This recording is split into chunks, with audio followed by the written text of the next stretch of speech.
صباح الخير أو مساء الخير على حسب التوقيت اللي هتشوف الفيديو فيه. هنعمل مع بعض خبز صحي مشبع جدا للدايت ومرضى السكر، لو كارب، بينفخ وبيفتح سندوتشات بدون أي نوع من أنواع الدقيق، لا شوفان، لا خميرة، لا بيكنج باودر، لا زيت، بمكون سحري لن يخطر على البال، نباتي، لا بيض، لا منتجات ألبان، بطريقة سهلة ومكونات بسيطة، بالعجينة السائلة، بدون عجن ولا فرد ولا مجهود، والنتيجة ناجحة جدا، والطعم حكاية، طعمه فطير حلو جدا. الخبزة الواحدة بروتين عالي، مشبعة جدا، هتسد الجوع طول اليوم. يا سلام، هناكل خبز صحي كل يوم، في كل وجبة وفي أي وقت، لأنه بدون نشويات. وكمان هنعمل سندوتشات. الدايت مش حرمان، الأكل الصحي أسلوب حياة. بس قبل ما أبدأ، لو أول مرة تزوروا قناتي، حبيت أعرفكم باسمي. أنا نور، بحب الأكل الصحي، وهدفي التشجيع على الحياة الصحية وأكل صحي. لو حبيتوا وصفاتي، ما تنسوش الاشتراك في القناة عشان يوصلكم إشعار بكل فيديو جديد بينزل. وما تنسوش تسيبولي كومنت حلو زيكم يشجعني أستمر، ودعموا الفيديو باللايك. يلا بينا نبدأ. نص كوباية من الفول المدشوش اللي بنعمل منه طعمية، هضيف عليه مية وهنقعه من المساء للصباح. ده شكل الفول بعد ما نقعته. الإضافات اللي هنضيفها عليه: رشة من الملح ورشة من الكمون، كزبرة وزعتر. إضافة النكهات اختياري، هنضيف المفضل لينا كوباية مية بدرجة حرارة الغرفة. ممكن إضافة سمسم، بذور الشيا، بذور الكتان، حسب ما تحبوا. هستخدم الخلاط وهضيف كل المكونات في الخلاط، وهشغل الخلاط وهخلط المكونات لوقت ما يكون قوام الخليط ناعم وكريمي.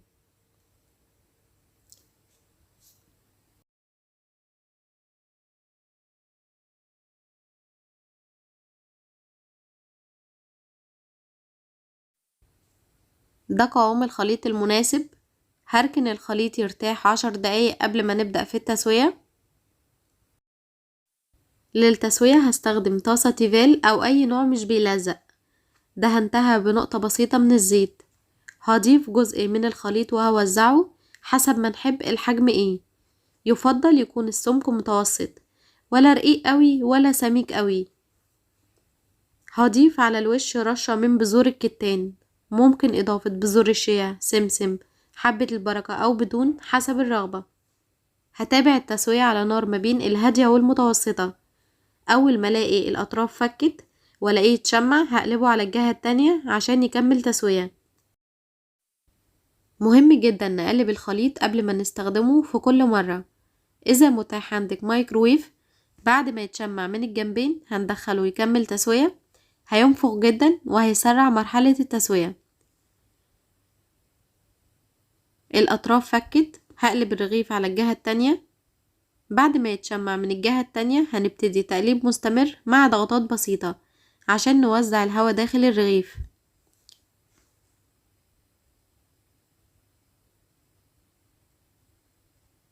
الرغيف اتنفخ بدون إضافة خميرة أو بيكنج باودر. بعد ما يستوي هطلعه على فوطة واغطيه عشان يكون طري. إذا حابينه مفتوح سندوتشات، هنفتحه وهو دافي عشان ما يلزقش ببعضه.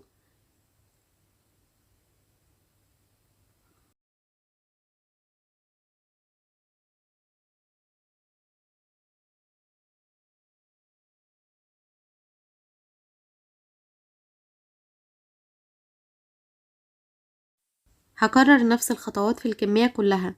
هنقلب الخليط قبل ما نستخدمه. هصب الخليط وأوزعه حسب ما نحب الحجم ايه.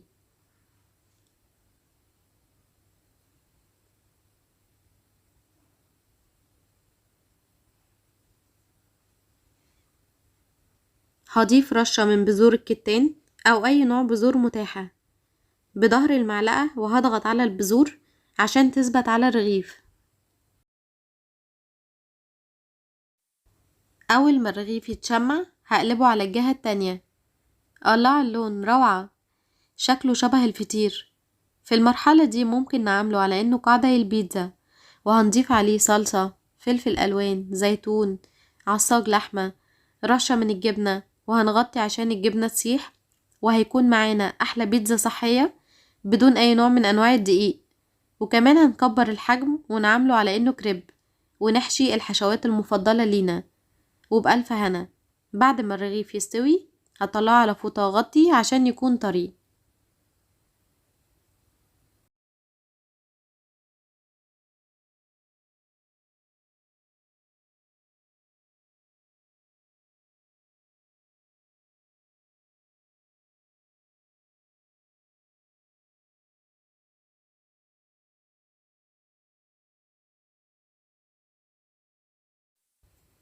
ده شكل الخبز النهائي، طري جدا، بينفخ كله وبيفتح سندوتشات. مهم جدا نفتحه وهو دافي، هيكون مفتوح سندوتشات. اذا سيبناه يبرد مش هيفتح، هيلزق في بعضه. الخبزة الواحدة بروتين عالي. الفول المدشوش بيحتوي على كمية كبيرة من الألياف اللي بتساعد على تخفيف الإمساك وتحسين الهضم، وبتشبع لفترة طويلة. بيحتوي على فيتامين ومعادن مهمة جدا، فيتامين سي، بوتاسيوم، حديد. بيقوي الجهاز المناعي وتحسين صحة العظام والأسنان. بروتين نباتي عالي، بيعزز صحة القلب والأوعية الدموية. مناسب لمرضى السكر ومرضى القلب. مناسب للدايت العادي، مقاومة الأنسولين، لو كارب، الصيام المتقطع، تكيسات المبايض، وكل محبي الأكل الصحي. تعالوا ندوق بقى ونشوف الطعم ايه. الخبز طري وهش جدا، شكله حلو جدا. الله على الطعم، بجد طعمه جميل جدا. وطعمه وريحة الفول مش واضح فيه نهائي، نفس طعم العيش الشامي. هنحتفظ بيه في التلاجة وهناخد منه وقت الاستخدام. النص كوباية من الفول المدشوش عملت 6 أرغفة، والرغيف حجمه كبير. تعالوا نعمل بقى أحلى ساندوتش صحي مشبع جدا وهيسد الجوع تماما.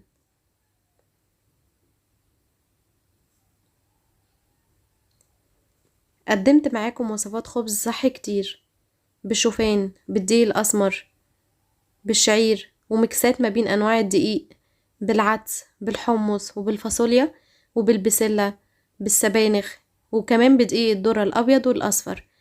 جمعت كل الوصفات في قائمة تشغيل واحدة، هسيبها في صندوق الوصف. أتمنى أن الفيديو يكون عجبكم. أشوفكم المرة الجاية في فيديو جديد. دمتم بصحة وعافية.